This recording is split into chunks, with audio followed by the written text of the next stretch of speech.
Hello traders, my name is Chris Laurie and I am a commodity trading advisor with Seaview Capital. Seaview Capital is also my company and we trade on behalf of private and institutional clients throughout the world. And I just wanted to introduce myself because I will be sharing your desktop with you for a period of at least 24 hours, assuming that you finish the course. And it is a very, very comprehensive course, which I congratulate you on taking on and furthering your education in the foreign exchange environment, because it is my belief that your number one tool in trading will be the more thorough your understanding of the market, then the more trading opportunities you will have and the more strategies you will be able to employ and the more opportunities that you'll be able to have in extracting money from the foreign exchange market. So I congratulate you. And what I wanted to do is I just wanted to introduce myself and share a little bit about my story and tell you just sort of how I evolved as a trader in this market, and maybe just tell you a little bit about, of course, some of my beginnings. I grew up in a family of 8 kids, and I grew up in the city of Windsor, Ontario, Canada, which is an automotive town, and my father worked in the automotive industry basically all his life, and he kind of lived the American dream, and we really did have really was an enjoyable family environment. But what was interesting was this, and what I really appreciated about my dad and my parents, my upbringing, was that when we were growing up, actually we basically were led or taught to open a bank account from the time that we were very, very little. And of course, if you open a bank account, you have to have money to put in the bank account, and we never received any allowance of any kind in the household. In fact, we were just encouraged to go out and to earn the monies on our own. So what my dad would do was, he said he would before the age where it became mandatory for us to have a job, what my dad did was he said, okay, look, so at the time that we were growing up, like literally before we were 10 years old, or before 10, 12 years old, if we wanted something, let's say a bike or something like that, depending upon how old we were, we would have to finance a certain percentage of the bike. So in order to finance a certain percentage of the bike, then we of course had to have an income.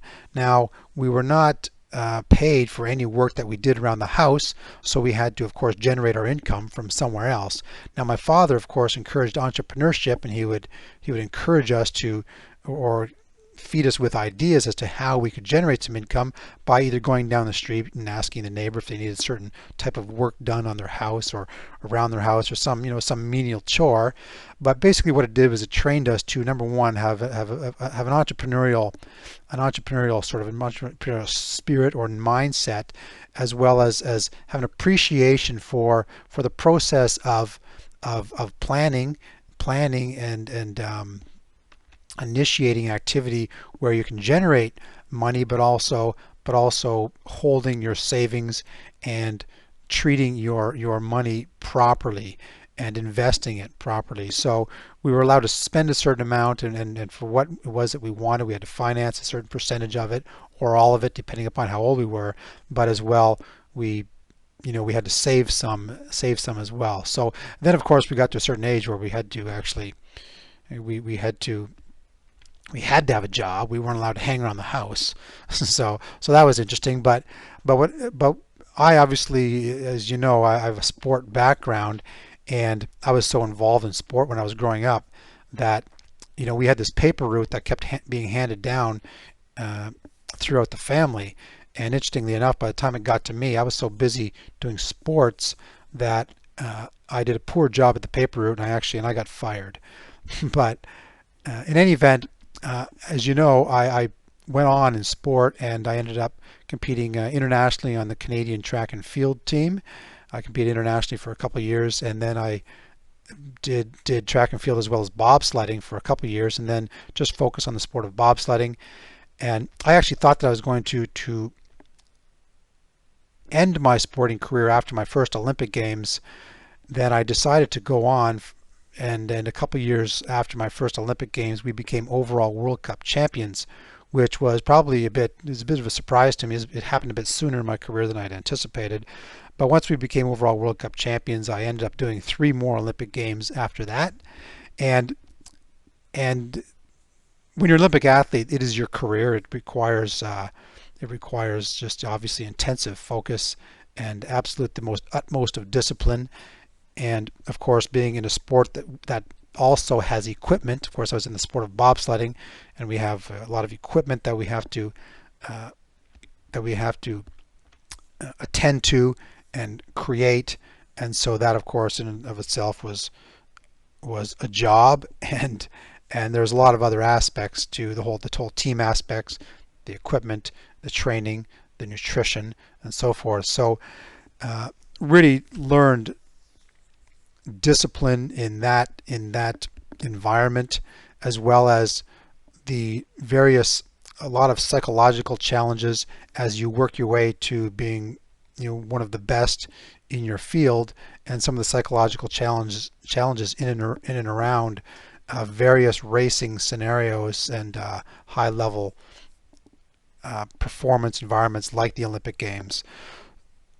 Now, all the while when I was competing in sport, I was also, of course, I had attended school and I graduated from university, and I always wanted to be in the investment business. I thought that I wanted to be maybe an investment advisor. But then when I retired from sport in 1998, it was quite interesting because when I retired, I actually did not have the most optimal or the most desirable ending to my career. My final Olympic Games was very, very disappointing in a lot of ways. And when I retired from sport, I really, really did not have a lot of motivation to work in a corporate environment because I just don't respond well to that kind of environment. And at that time, I was in a position where I started to refocus back into the financial industry. And of course, all the while I was involved I've always been in tune with the financial industry in trading some stocks, and of course being involved in mutual funds and so forth from the earliest stages, and really, really had trading in my heart. But it wasn't until I retired that I started to focus on trading again, and then of course began to focus on the foreign exchange environment. So I became learned in the foreign exchange environment, and what happened was I started trading, and then it was quite intensive for my first year. I actually had a lot of flexibility because I was working on a contract basis, so I had some flexibility with my time, and I was really able to absorb a lot about the foreign exchange environment in my first year. And then what happened was I started to have some persons started to ask me if I would trade on their behalf, and really at the earlier stages I was not ready for it. And then as time went on, I actually got hooked up with a colleague who lives in another country, and we started at or about the same time. And he was quite a brilliant man and very an exceptional trader, and did very, very well at the early stages of his trading career. And we ended up hooking up and starting just managing a fund together. And he really taught me quite a lot about this discipline, and that really helped to accelerate my trading.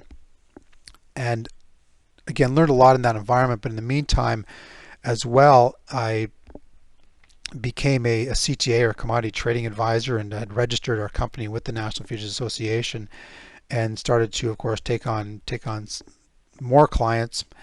And really, that's kind of how that evolved. And I do continue to manage funds for private and institutional clients. And what happened was it was very intensive for quite a number of years. And then what I did was I got into some teaching, and I really enjoyed the teaching. And then of course I hooked up with just a very, very excellent company, and I was teaching for their membership, and that was quite enjoyable. And have since basically been around the world. I've been to Australia, UK. I work with a group in Singapore, and have effectively been around the world doing training and consulting in the foreign exchange business. So that's basically my story. Now, of course, we have All-Star FX and Pro Traders Club, and hopefully we can do the best that we can to help to you in your development as a trader. And nothing is more rewarding than when I get emails that tell me about the contributions that we've made to changes in people's lives. So for example, one client of ours who recently quit his job and was able to move his family back towards where his parents live, and have given him the flexibility to do that. And there's really quite a number of such stories, and I just really hope that you are one of those stories as well. So thank you very much. I hope you enjoy the course.